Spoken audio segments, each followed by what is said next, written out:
Okay, so everybody, we've had some happy things Halloween happen. special. We got the ghost tour of a lifetime, I think. Ghost tour, ghost experience, mayor of Ghost Town. Johnny from security.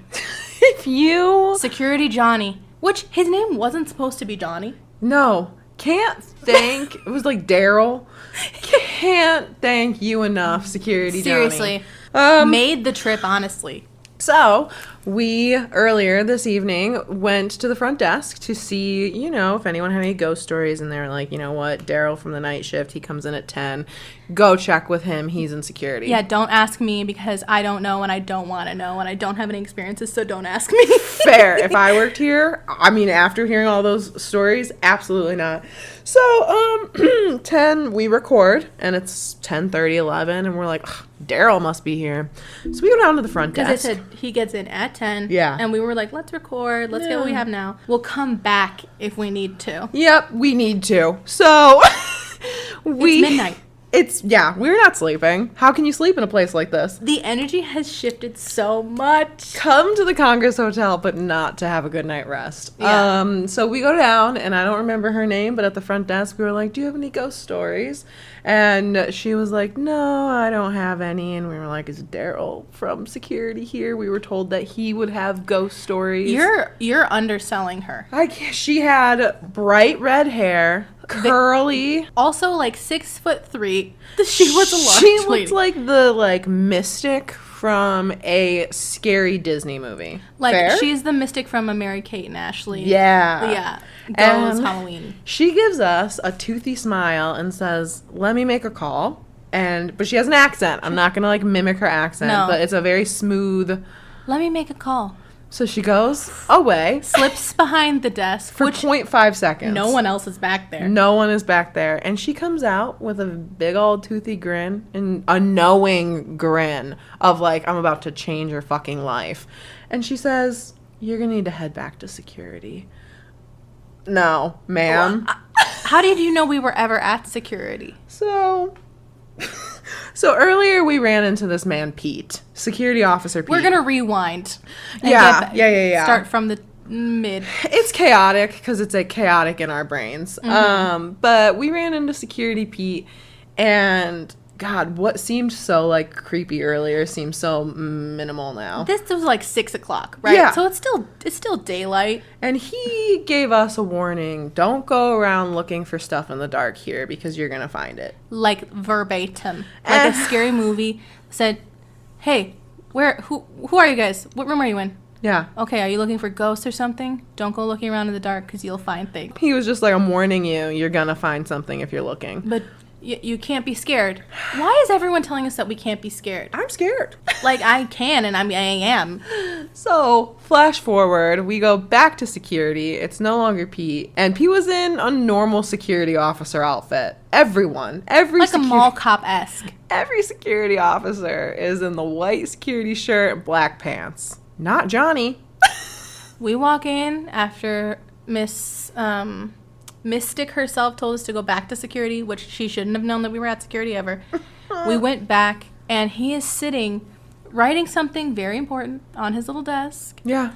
With a cowboy hat on, and illuminated by only a top spotlight. Yeah. Black leather jacket. Missing 3 fingers. Well, first of all, we were standing there for a long time, and he, didn't acknowledge us. He didn't look up. He just sat, kept doing his thing. Oh, he goes, what do you guys want to know? Yeah, he looks up, pushes back, and says, what do you guys want to know? Everything that's happened tonight is the first half of a scary movie, so I'm very scared about the second half of the night. I will be honest with you. I mean, his face is literally, in shadow from the spotlight above him and his cowboy hat. So, what was the first... So, I just was like, hello, sir. Yeah. Showing sign of respect. We're so we go on many ghost tours, and almost all of them stop right here in front of the Congress. And he nods knowingly. Mm-hmm. And he goes, well... You heard of room 441? We're like, yeah, we have. So... He told us, if I had written them down, it probably would have been individually at least 15 different stories. Yeah, we're gonna pick our favorites.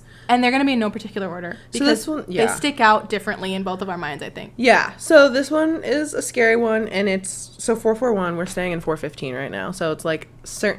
It's not necessarily the one, like, that I want to tell or even, like, discuss at this moment, but I feel like we have to because it was fucking scary. We're obligated, and I think it's literally... I don't think anybody else would have had this story. No.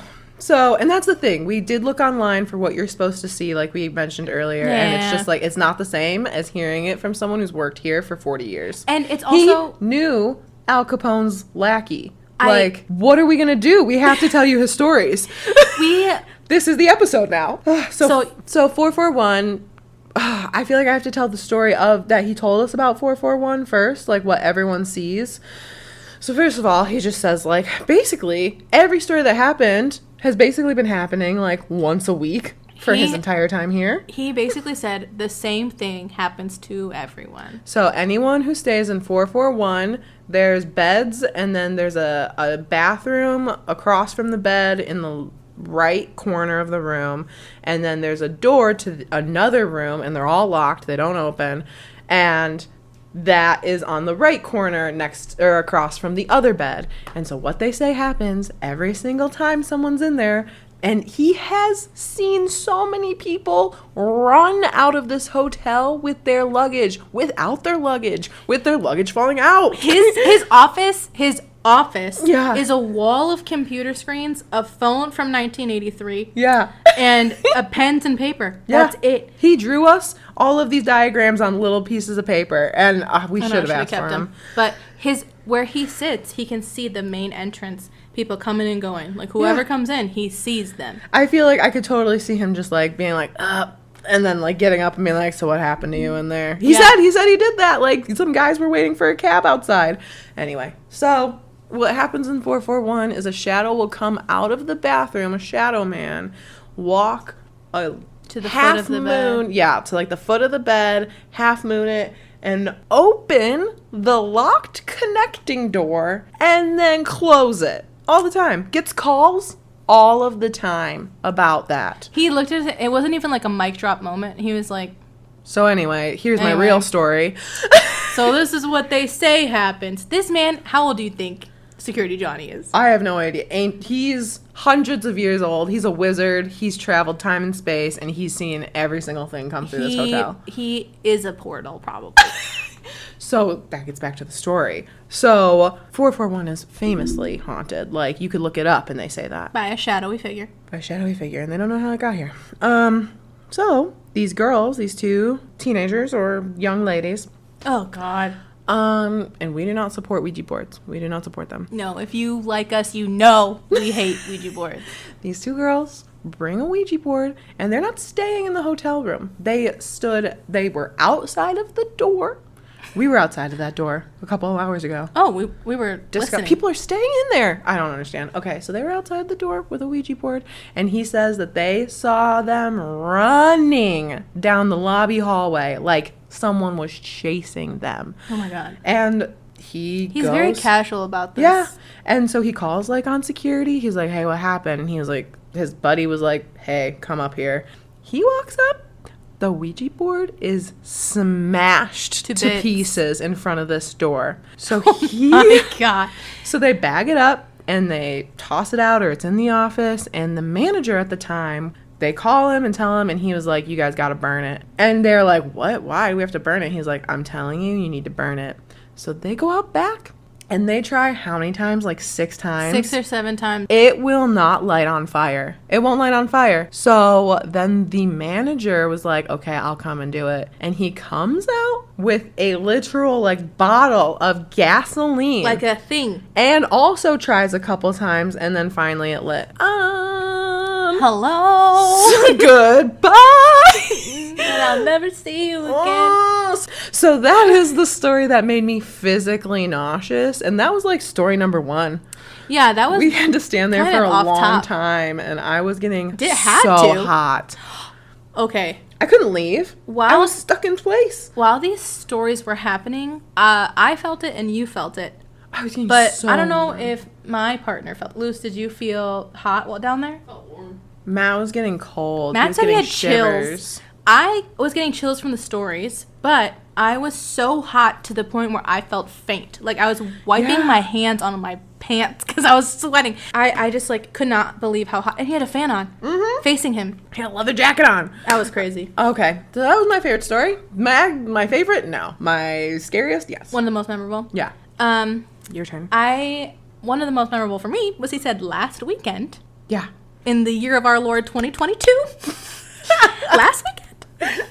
There were 2 Argentinian men who were staying here. And he said that he, again, saw them come up and then back down with their suitcases, kind of, like, freaked out. And he asked him, he's like, what's going on? You know, same. Actually, I'm not doing him justice. He goes, so I says to him, what's going on? Like, okay. One of the men said that they had unclasped their suitcase, were taking out all of their clothes to put in the closet, and he had taken off his shoes, and he heard something loudly tell him, put your shoes back on. Oh, man. He said their stuff was falling out of their bags. That they just, like, threw everything together and dipped. Like, and that would be me. Oh, for I sure. would leave some of this shit. Goodbye, I don't need gym you. shoes. God, Goodbye, sheet from the photo shoot. Goodbye, my jeans. Goodbye, this mic, because it's attached to this table. I would actually just rip it off the table. I'm not disassembling it. But another one was the story of the bridal party. Yeah. A couple months ago, in the year of our Lord 2022. Yeah. No, literally, each one of these, he'd be like, Sooner and yeah, sooner. a couple of things happened. Like, this one happened 3 weeks ago. This one happened this morning. Yeah, literally. He was like, I actually just got down from a call. Oh, my God. Johnny's the man. Johnny's the man. I would trust Johnny with my life. My life. With your life. But the bridal party who was here, you'll have to correct me if I'm wrong, because he did tell me 100 million stories. For and sure. all of them equally terrifying.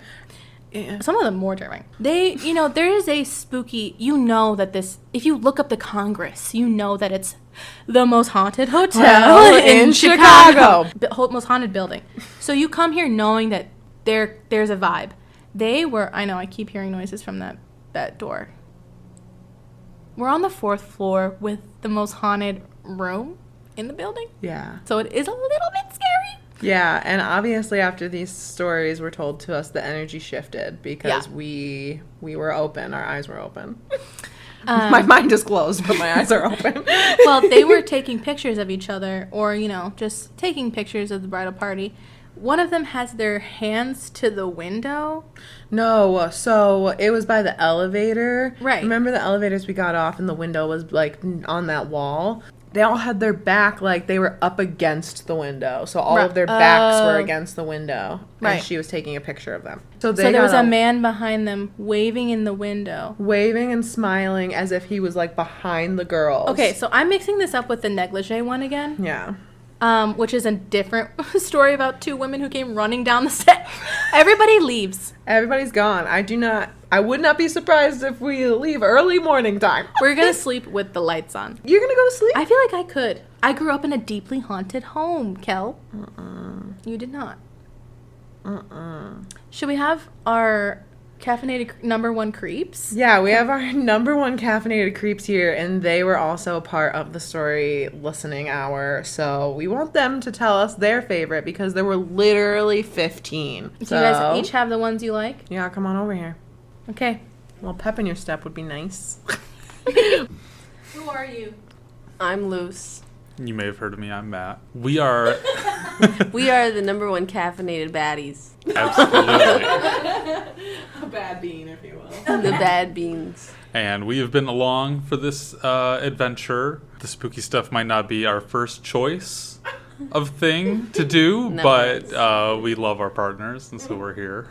For support. You said forced support. No, force. But Forced? yeah, Forced sounds very, support. very accurate. Matt, you want to take it off? Yeah, absolutely. Go for it. Thank you, Luce. All right, so one of my favorite stories was... So he had this coworker that he was with. I think he said he worked with him for like 7 years or something. And I guess this guy was like real deal mobster. Like he worked with Al Capone. He was in security. He was working security. Right. He was like 94 years old. Yeah, well, I mean, you know. Not when Al Capone was alive. Yeah, no, he was a dinosaur. Yeah. But something, I guess, happened, and the coworker of his would never go onto the north side tower on the 3rd floor, and the guy wouldn't tell Johnny that is what was going on, like why he wouldn't do it. He just wouldn't talk about it. On his deathbed. Oh yeah. It At was the literally hospital the guy's Johnny in went the to go hospital. Johnny goes to visit and asks him, "All right, like I have to know why won't you go there?" And the guy finally confesses that one time he was locking up in a room, like I guess he had gone in there.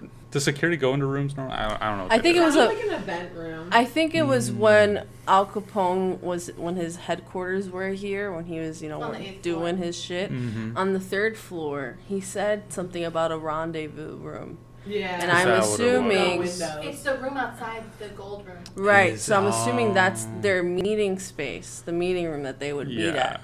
So an encounter that this guard, as he's going to lock up the room, he feels something brush down his arm. Like not like that's not creepy enough. In his ear, he hears a woman's voice whisper his full name. I'm sobbing off camera. No, it's horrifying. We were in the rendezvous room. That's disgusting. That's a great first choice. Yeah, and I think it was after that story that I realized that we were not going to go exploring again after hearing all these stories. I thought I was fully. I thought we were gonna go. I was ready to be again. like, all right, Johnny, we're gonna go see what we can find. We'll be back. Mira, don't start. So. That's right. Period. No, that's disgusting. Another story that this missing 3-fingered man told us. I really wanted to ask him, but that's rude. I know, but like, what happened? I kept was it staring ghost at them. related? Was yeah. it? I was like, did they get? He's I was like, he's a bona fide ghost pursuer. absolutely. He was doing stuff like that outside of working here. Definitely. So like, also that's probably why he's working here. Yeah. yeah, a psychic that comes here regularly to be like, yeah, this person, this is what happens. Scary, man. Johnny's the man. Johnny is the man, and Johnny told us about what you guys already mentioned, the women in their negligee. Oh, I didn't tell it though. So. These women were just walking down the hallway. I don't know where they were going, and maybe to the vending machines. And all of a sudden, they were in an empty hallway by themselves, and they heard a man's voice behind them saying, "Move, move, move, move." And instead of, moving to where, their room, I think I would have gone back to the room. They ran out of the hotel, across the street on Michigan Avenue to the little park that's there and stayed there for Lord knows how long because they did not want to come back in here. But literally in the middle of downtown Chicago, and these women are running out in their underwear. They're so afraid. Yeah. I think one of the creepiest stories he told us was about the little boy. The little boy who's here, not here actually right now, but in this hotel. Not invited. No one's invited in this podcast. Except for us. Except for us. But the little boy, I think, was really scary because the infamous story of his mom tossing him and his brother out the window and then committing suicide herself. Yeah. And gross. So what we didn't know, we thought that, when we were reading, we saw that the body, the 6-year-old boy's body, just disappeared.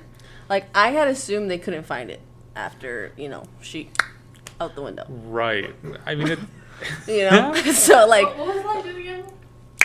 out the window. And so, I was when like... sucker cup lets go literally. up the leg. So I'm like, oh, little demon, just dragged it out, from the building. But Johnny informed us that all 3 bodies were placed in the coroner's vehicle to take to the city morgue. And upon retrieving the bodies from this vehicle at the morgue, there were only 2 bodies in the car. Yeah. And they, to this day, have never recovered the 6-year-old's body. And so the psychic that Johnny's best friends with told him that he thinks that the boy is looking for his body, which is why he's still here. which is really sad. Thank you guys so much for that. That was great. You're very Do welcome. appreciate our caffeinated creeps. Yeah, caffeinated baddies. Okay. There we go. So, I just wanted to share like a personal experience that had happened moments ago. moments ago, and also like maybe an hour ago. So we came back after these stories, a little hype, right, and The air is electric. it's electric. Tamara and Luce go to the vending machine to go get something. Yeah. And Matt and I are chilling here, and he's starting to tell me a little creepy story that he promised he'd tell me in the morning because I'm too scared to hear it. And then we were talking about other stuff, and we started talking about basically like our favorite stories and like, oh, it's really cool like that we got new information, stuff that was, you know, similar to what we read online, but like Personal, intimate, Yeah. intense. Yeah, Somebody like, was live. the backstories were more detailed, so it's like skepticism versus like, oh, this is like this guy is not a homeless person, it's not this, he was a judge and he lived here. It was like factual, you know. So then we started talking about the little boy, and Matt started saying something about it, and I was just listening, just sitting there. And he then abruptly stopped and he said, oh yeah, like, we don't have to talk about it right now. That's cool. We can talk about it later. And like, I was very confused because he stopped in the middle of a word. And I was like, oh, okay. Oy. And he was like, well, I mean, you just shushed me. So like, if you don't want to talk about it, that's fine. And I was like, no, I didn't. And he was like, it was literally in my left ear, the one I was inches from, and I did not hear a shush. So then right now, when Luce was telling the story of the little boy. So Luce started talking about the little boy, and in my right ear, I heard someone go, shh. Rich, no. That's why we were like, over here to the side. We were just sitting on this like, let me not interrupt, but also. So also maybe we should stop talking about that one, I think would be good. I wonder if we caught it on camera. I don't know, but that's horrifying. Yeah. He gave locations of other. Oh my God. He said Oh my that God. is so true. He was Thank you like, for reminding me. good luck. He was like, Third local floor. lore, you got it, baby. You don't gotta go far, queen. He called me queen. Just kidding. No, you didn't. But actually, that's Would be amazing. It felt Also like he checks was out. calling us all queen. he told us about how the third floor is haunted. Yeah. Room 476 is where Yeah. the judge was. Apparently a judge was living here, and he just died in his room like normal, but he had like a peg leg, and so now his ghost can be seen here. And that was one story. Women Yeah. were like walking around this dude. The two stories that are about him that are on the internet is that it's possible that he was just a guest here and he had a heart attack in the dining area downstairs. And then the other story is that he was a homeless man who got killed in the back alley. The real story is that he was a judge who lived here and just died in his sleep or died on the property. But yeah, he roams around in a brown pinstripe suit. And these women, he said 2 weeks ago, were walking down the hall, and like the guy was moving slow, so they walked around, they looked back, and his face was pale. Like white, ghost white. With dark under eyes. Dark under eyes and dark over eyes, and he said the same thing about the other ghost that we're not going to talk about. Right. So yuck. Yuck And is scary. right. And he was like saying stuff like, it's just, he's worked here forever and the stuff is so common. Like he said they get calls. He was all telling the him time. you would tell oh, somebody called you. Yeah, and he said normally he was like, it was weird because like normally he stays in the North Tower, but they saw him in the South This Tower, man and I was knows like, him by name. And he's been here. He's been working here so long. I mean, Pete from the beginning of the story has been here 25 years. So I can't even 25 years, imagine yeah. how long Johnny's been here. I simply Johnny has cannot. been in the tunnels under the hotel that go all the way to 77th. And if you're not from Chicago, I encourage you to look at a map. It's very far. From the Congress to 77th. What else did he? And he say? said he popped up in another hotel and there's railroad tracks. He told us about cemeteries that we have to visit. Also, just really cool Chicago history, honestly. Yes! He said, like, during the war, they would hide ammunition down there Yes! and then just, like, move it to other parts of the city if they thought we were going to get attacked. And then he taught us some really dope shit about Al Capone. The reason they couldn't catch him on anything is because he'd never said say, it. like, oh, yeah, get this guy. He'd invite them to play cards and then do, like, Hand signals. gestures or, like, touch something on his lapel or on his face, and then the people who were in charge of getting rid of that person would just know, so no one could ever catch anything. Like, I didn't know that. So he went down, cool. Obviously you can Google it, but he went down for tax evasion. Because they couldn't get anything else, because they're like, I don't understand, how is he running this operation? I thought that was pretty cool. That was really, really, really cool. Basically, he was the coolest person ever. I mean, he knew one of This man was a well of lore, of mysticism. I don't even felt know like if he's he was real. like, I We're gonna swear go to- down. They're gonna be like, Johnny who? Oops. His name wasn't supposed to be Johnny.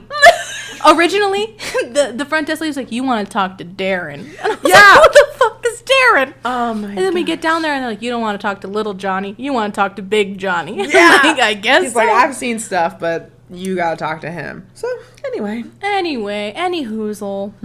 That was great. Halloween beans. special part 2. we're going every week now, Baby. ladies and beans. Our Caffeinated creeps. creeps. Which shout out to Northern Gothic True Crime for that name. Shout out for that name. Shout out them for them wanting to send us coffee. Shout Seriously, out to so them just being dope. She called us caffeinated creeps that'll make you laugh in Yeah. the caption of her picture, and we are taking it. We are taking we it. didn't know. We were like, our little beanie babies? Like, that's copyrighted. What do we say? So thank you to Northern Gothic. True Crime. We are stealing that name, the loving nickname you gave to us. We have to come up with one for them Yeah. later on. Like- Give me some thinking time. Yeah, nope, I can't thinking think of time. anything. My mind's full of just ookie spookies. My mind is scared. I'm and we scared. have to sleep here tonight. I'm not And sleeping. I hate it. yeah. I'm ready for breakfast. And on that note, Please like, subscribe. rate and comment on wherever you listen. That helps us out so much. We are on TikTok, Reddit, Instagram, and YouTube. Yeah. Anyway, thanks for spilling. The Ghoul Bee!